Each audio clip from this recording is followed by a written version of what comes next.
కేవలం 5,000తో 605 గజాల భూమిలో 630 స్క్వేర్ ఫీట్ సింప్లెక్స్ హౌస్ కేవలం 36 లక్షలు మాత్రమే. సాచి సంచలితలోచనోత్పలం సామికుట్మలిత కోమలాధరం వేగవల్గిత కరాంగుళీముఖం వేణునాదరసికం భజామహే.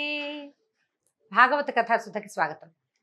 బ్రాహ్మణ పత్నులని కృష్ణుడు ఎలా ఉద్ధరించాడో విన్నాం. అయితే తర్వాత గోవర్ధనోద్ధరణ కథను విన్నాం. బృందావనంలో ఒక గొప్ప యజ్ఞానికి ఏర్పాట్లు జరుగుతున్నాయట. యజ్ఞ సంభారాలు చాలా సమకూర్చుకున్నారు.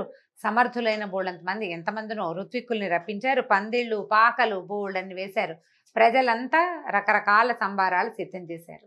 కృష్ణుడు తండ్రిని, ఆ ఊళ్ళో ఉన్న తాతలు పెద్దవాళ్ళు ఉన్నారుగా, వాళ్ళందరినీ అడిగాడు. తండ్రి, ఏదో యజ్ఞానికి ఏర్పాటు చేస్తున్నారు, ఈ యజ్ఞం ఏమిటి? ఏ ఫలితం కోరి ఈ యజ్ఞాన్ని చేస్తున్నారు? ఈ యజ్ఞం చేసే విధానం ఏమిటి? కోరిన ఫలితం పొందటానికి ఏ సంభారాలు కావాలి? ఏ ఏ మంత్రాలతో యజ్ఞం చేయాలి? అవన్నీ బాగా తెలుసా? మనకి తెలుసుకున్నారా? ఈ యజ్ఞం ఏమిటి? మనం ఎప్పుడు చేయలేదు కదా, ఇప్పుడు ఎందుకు చేస్తున్నావు అన్నారు. పైగా ఏ దేవతను ఉద్దేశించి యజ్ఞం చేస్తున్నాము? ఏదైనా యజ్ఞం చేస్తే ఓ చెండనో, విష్ణువనో, నరసింహుడనో ఏదో ఉండాలి కదా. అడిగాడు. మనం పూజించే దేవతకి, అంటే మనం ఏ దేవతనైతే ఈ యజ్ఞంలో పూజిస్తున్నామో ఆ దేవతకి మనం కోరిన ఫలితాన్ని ఇచ్చే శక్తి ఉందా? ఇవన్నీ తెలుసుకుని చేస్తేనే కర్మలు ఫలితం కరెక్ట్గా దొరుకుతుంది. ఆశించిన ఫలితం పొందుతాం. కొందరు ఏమీ తెలుసుకోకుండా ఎవరో చేశారని తాము కూడా సిద్ధమయ్యి, ఎవరో చెప్పారు ఎందుకైనా మంచిది వాళ్ళంతా చేస్తున్నారు మనం కూడా చేద్దామని చేస్తారు. అలా అప్పుడు ఆశించిన ఫలితం పొందరు. అలా కాకుండా మనం పూజ చేసే పూజ దేనికోసం, లేదా యజ్ఞం, ఈ కర్మ దేనికోసం, ఎవరిని ఉద్దేశించి వాళ్ళ ఆ ఫలితాన్ని ఇవ్వగలిగే సత్తా ఉన్నవాళ్ళ కాదా, అది ఆలోచించుకుని చేయాలట. చిన్నవాడిని పెద్ద పెద్ద ప్రశ్నలు అడుగుతున్నానని అనుకోకండి.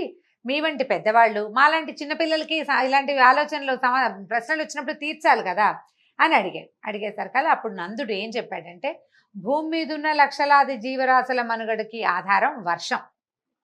భూమి వర్షాధారితం. అయితే ఆ వర్షానికి అధిపతి ఎవరు? ఇంద్రుడు. లోక సహజంగా మనకు తెలిసిందే. అతనే మేఘ రూపంలో మనకి వర్షాన్ని ఇస్తాడు. వర్షం వల్ల పంటలు పండుతాయి, పచ్చిక మొలుస్తుంది, మొక్కలు మొలుస్తాయి. ఇవన్నీ మనకి, మన పశు సంపదకి జీవనాధారం. కాబట్టి నెలకి 3 వానలు కురిపించమని, జల సమృద్ధిని కలిగించమని మనం ప్రతి సంవత్సరం ఇంద్రుడిని ప్రార్థిస్తూ యజ్ఞం చేస్తాం. అంతేకాదు, ఇంద్రుడి అనుగ్రహం వల్ల పంటలు పండుతున్నాయి కనుక ఆ పంటల్ని పాయసం మొదలైన రూపాలలో ముందు ఇంద్రుడికే నైవేద్యంగా సమర్పిస్తాం. అంటే పాయసం చేసి యజ్ఞకుండంలో ఇంద్రాయ నమః, ఇంద్రాయ స్వాహ అని ఇంద్రుడికి సమర్పిస్తారట. అని చెప్పాడు. ఇప్పుడు ప్రసాదంగా ఇచ్చాము. అతడి ప్రసాదంగా, అతడిచ్చిన వాన వల్ల వచ్చిన పంటని మనం హాయిగా ప్రసాదంగానే ఈ పంటని అనుభవిస్తాము అని చెప్పాడు. ఇంద్రుడి కోసం చేస్తున్నాం అంటే కృష్ణుడు ఒప్పుకోకపోతే ఏమంటున్నాడంటే, ఏం చెప్పాడో చూడండి. భగవద్గీతలో చెప్పిన వాక్యాలేనండి ఇవి. చిన్నతనంలో కూడా ఆయన చెప్పాడు. మానవుడు తన జీవిత కాలంలో సుఖాన్ని కానీ, దుఃఖాన్ని కానీ, క్షేమాన్ని కానీ, భయాన్ని కానీ తన పూర్వ కర్మ ఫలితంగానే పొందుతాడు. ఏదైనా సరే పూర్వకర్మాను ఫలమే తప్పిస్తే రెండోది కాదు. కర్మఫలాన్ని అనుభవించడం అనివార్యమైనది. దాని నుంచి తప్పించుకోలేము. దాన్ని ఏ దేవుడు మార్చలేడు. ఇంద్రుడు అసలే మార్చలేడు. ఇంద్రుడి వల్ల అసలు కాదు. ఇలా ఎవరి కర్మఫలం వాళ్ళు అనుభవించే మానవులకి ఇంద్రుడితోటి పని ఏముంది? నా కర్మ ఫలితం, నాకు ఇప్పుడు బాగా ధాన్యం పండాలనుందా పండుతాయి, పండకూడదనుందా పండవు. ఇంద్రుడు ఏం చేస్తాడు మధ్యలో? ఇంద్రుడిని పూజించి పొందే ప్రయోజనం ఏమిటి? మానవుడికి ఫలసిద్ధి కలిగించేది కర్మ ఒక్కటే. కర్మలు మాత్రమే ఫలసిద్ధిని కలిగిస్తాయి. మానవుడు తన జీవిక కోసం చేసే కర్మని వృత్తి అంటాం, అంతే. అయితే గోపాలతనం మన వృత్తి. ఇప్పుడు గోవులని పాలించుకోవడం మన వృత్తి. మనకి జీవనాధారమైన వృత్తి అన్నిటికంటే గొప్పది. వృత్తి అన్నిటికంటే గొప్పది. మనకి ఏదైతే అన్నం పెడుతుందో దాన్ని గౌరవించి తీరాలి. అదే దైవం అని భావించాలి. ఇదే ధర్మం. భగవంతుడు చెప్పాడండి, వృత్తి ధర్మం అనేది చాలా ముఖ్యమైనదని, దాన్నే గౌరవించాలని. దాన్ని గౌరవించకుండా నువ్వు ఏ పూజ చేసినా ఫలితం రాదు నీకు. మనం ఏ వృత్తి వల్ల మనకి నిత్యము జీవిక లభిస్తోందో దానిని గౌరవించాలి. ధర్మాన్నే కనుక పాటించాలంటే ఇప్పుడు మనం ఏం చేయాలి? ఎల్లవేళలా మనకి జీవనాధారాలు ఏమిటి? గోవులు. ఈ గోవుకి జీవనాధారం ఏమిటి? పుష్కలంగా మేతనిచ్చే గోవర్ధన పర్వతం.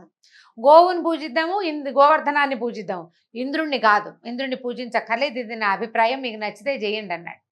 అనేసరికల్లా ఇప్పుడు దేవతలకి పూజలు చేయొద్దని కాదు ఉద్దేశం కృష్ణుడిది. అంటే దేవుడు పూజలు చేయొద్దన్నాడండి కృష్ణుడు, భాగవతంలో రమగారు కూడా చెప్పారని అనుకోవద్దండి. ఆ ఉద్దేశం కాదు.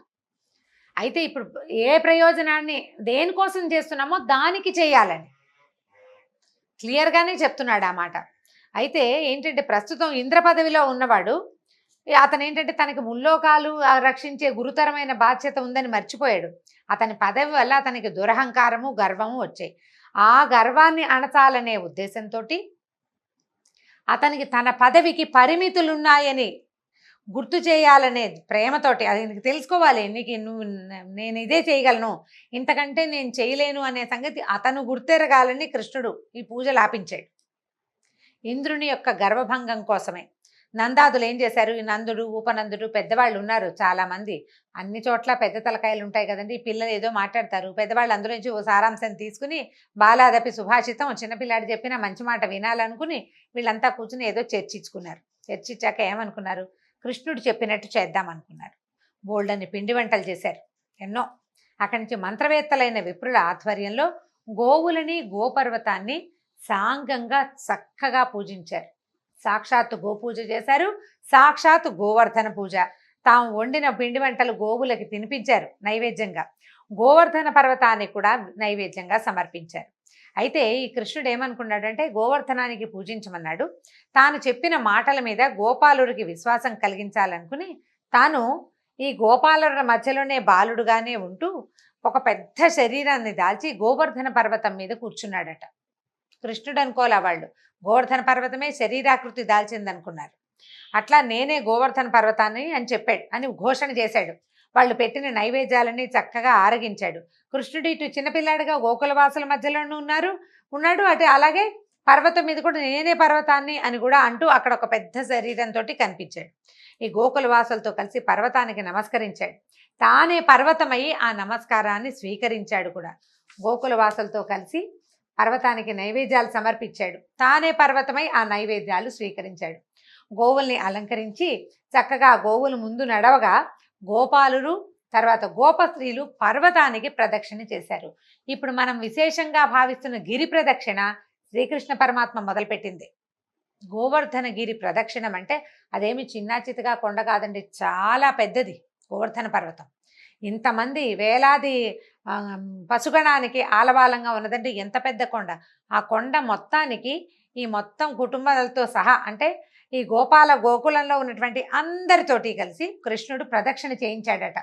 ప్రదక్షిణ చేశాక తృప్తిగా భుజించి చక్కగా అలంకరించుకుని హాయిగా సంతోషంగా అంటే నైవేద్యం పెట్టిన పదార్థాలు ఆరగింపు చేసినన్ని చేశారు. తర్వాత ఇక పూజ చేసిన గోవులతోటి అందరూ కలిసి కూర్చుని హాయిగా భోజనాలు చేశారు. భోజనం చేసి పూజా విధానం అయిపోయింది. సాయంకాలం అయ్యేసరికల్లా ఎడ్ల బళ్ళ మీద గోకులానికి వెళ్ళిపోయారు. గోకులంలో లేదు కదా పర్వతం, కొంచెం పెడగా ఉంది. అక్కడికి వచ్చి పూజ చేశారు. సాయంకాలం అయ్యేసరికి పూజ నుంచి మరలిపోయారు. కృష్ణుడు తన పూజ చేయొద్దన్నాడని ఆ పిల్లవాడి మాటలు విని గోకులవాసులు తనకి ఏటా చేసే పూజ చేయలేదని ఇంద్రుడికి కోపం వచ్చింది. ఆయనకి తెలిసిపోయింది ఓ చిన్న పిల్లాడు అతను చెప్పిన ఐడియా ప్రకారం వీళ్ళు ఇది మానేశారని పర్వతానికి పూజ చేసిన పర్వతానికి శక్తి ఏమిటి, నేను వాన కురిపిస్తే కదా, నా వల్లే కదా అని భావనలో ఉన్నాడు. ఇంద్రుడి నియంత్రణలో మేఘాలు ఉన్నాయండి, వాటికి పేర్లు ఉంటాయి. పుష్కలావర్తము అలా రకరకాలు ఉన్నాయి. సంవర్తకాలనే మేఘాలు ఉన్నాయి. వీటిని ఏంటంటే బంధించి అట్టే పెడతారు. అవి విసురుగా ముందు తిరగవన్నమాట, తిరిగేవి కాదు. మామూలుగా ఈ పుష్కలావర్తకములనే పేరు జ్ఞాపకం ఉంది నాకు. అది సాధారణంగా మనకి వాన కురిసేవి. ఇవేంటంటే సంవర్తక మేఘాలు తుఫాన్ వచ్చినప్పుడు అంటే ప్రళయం కాలంలోనే వస్తాయన్నమాట. పూర్తిగా జలప్రళయం వచ్చే రోజుల్లో వచ్చే మేఘాలని సంవర్తక మేఘాలు అంటారు. వీటిని ఏంటంటే బంధించి అట్టి పెడతారు, ప్రళయకాలంలోనే వదులుతారు. అవి భయంకరంగా వర్షించి లోకాలని ముంచేస్తాయి. ఇంద్రుడు ఏం చేశాడంటే సంవర్తక మేఘాల బంధనాలు తొలగించి వాటిని ఆజ్ఞాపించాడు. బృందావనంలో నందుడి గోకులం ఉంది, అతనికి కృష్ణుడనే కొడుకున్నాడు. సాధారణ మానవుడు, మూర్ఖుడు, అంతా తనకే తెలుసు అనుకుంటాడు, పండితుని అనుకుంటాడు. ఆ కృష్ణుడి మాటలు నమ్మి గోపాలుడు నన్ను అవమానించారు. మీ శక్తి అంతా ఉపయోగించి నందుడి గోకులాన్ని నాశనం చేయండి. మీ వెనకాలే తోడుగా మరుత్తులు వస్తారు, అంటే గాలి అనమాట, మరుత్తులు వస్తారు. నేను కూడా ఐరావతాన్ని ఆరోధించి వస్తానని చెప్పాడు. ఇది చూడండి, ఇప్పుడు పూజ చేయకపోతే దేవతలకి కోపం వస్తుందండి. పూజ చేయకపోతే కోపం వచ్చేవాడు ఎవడు? వాడు భగవంతుడు ఎందుకు అవుతాడు? వాడు భగవంతుడు అవడానికి అవకాశం లేదు. భగవంతుడికి మనకి మధ్యలో అనుసంధానం కలిగించే రకరకాల స్టెప్పుల్లో అతను కూడా ఒక భాగం. అయితే ఇది నేను భాగాన్ని అనుకోకుండా, భావించకుండా, నేనే సర్వజ్ఞుణ్ణి, నాకే తెలుసు, ఈ శక్తి అంతా నాదే, వీళ్ళని నేనే బతికిస్తున్నాను, నేను ఇచ్చే వానతోటే భూమి మీద మానవులు బతుకుతున్నారు అన్న భావంలోకి, విపరీత భావంలోకి, అంటే అధికార గర్వంలోకి ఇంద్రుడు వెళ్ళిపోయాడు. ఇంద్రుడు అనేది ఒక పదవి, కొంతకాలం ఉంటుంది. 100 యజ్ఞాలు చేసిన రాజు ఎవడైనా వస్తే ఈ ఇంద్రుడిని తీసేసి ఆయన ఎక్కిస్తారు ఆ పదవిలోకి. 100 యజ్ఞాలు చేసిన వాడు ఇంద్రుడు అయిపోతాడు. అయితే అందుకని ఈ ప్రత్యక్షంగా ఇప్పుడు ఉండే ఇంద్రుడు ఏం చేస్తాడంటే, ఎవరైనా 99 యాగాలు చేయగానే 100వ యాగం చెడగొట్టడానికి చూస్తుంటాడు. అయినా కూడా ఇంద్ర పదవిని చేజిక్కించుకున్న వాళ్ళు కొంతమంది కనిపిస్తారు. నహుషుడు అలాంటి పేరున్న చక్రవర్తి నహుషుడు, ఆయనకు వచ్చింది ఇంద్ర పదవి. ఆయన అందులో నుంచి దించడానికి ప్రయత్నం చేశారు. అక్కడికి వెళ్ళాక ఆయనకి తలకెక్కింది. అధికార గర్వానికి ఎవ్వరూ దాని నుంచి తప్పించుకోలేరండి. ఒక్కసారి ఈ పవర్ అంటూ చేతికి వచ్చిందా, అయితే ఈ పవర్ ఏమిటి? ఇది సర్వాంతర్యామిత్వం కాదు, సర్వజ్ఞత్వం కాదు, అది వచ్చేది కాదు. వీళ్ళకి వచ్చింది ఏమిటి? సర్వాంతర్యామికిను అసలు ఏమీ తెలియని సాధారణ జీవికి మధ్యలో ఉన్నవాడు. అంటే మనకంటే కొంచెం పైన, భగవంతుడి కంటే చాలా కింద ఉన్నట్టు. ఇతను అది భావించకుండా నా వల్లే గోకులంలో జనం బతుకుతున్నారన్న నమ్మకంతో ఈ ఇంద్రుడు ఏం చేశాడు? సంవర్తకాలనే మేఘాలని పంపకం చేశాడు నందగోకులం మీద. పైగా ఇంద్రుడి ఆజ్ఞ వల్ల మధురా నగరంలో కురవలేదు వానంతా గోకులంలోనే కురిసింది. ఏదో మెషిన్ ఇచ్చి పెట్టి ప్రయోగం చేసినట్టు మనకు వాన వచ్చే ప్రయోగాలు చేస్తారు చూడండి, ఒకటే మబ్బు తునక ఒక చోటే ఉండి అక్కడే కురుస్తుంటుంది. అట్లా ఈ సంవర్తక మేఘాల్ని ఆ ప్రాంతంలోకి పంపించాడు. అక్కడే విపరీతమైన వాన పడింది. అయితే తను చెప్పిన దానికి ఒప్పుకుని పిల్లవాడు ఇతని మాట వినటం ఏమిటని అనుకోకుండా నందాదులు ఇంద్రుడి తాలూకు యజ్ఞం మానేసి గోవర్ధన పూజ, గోపూజ జరిపారు.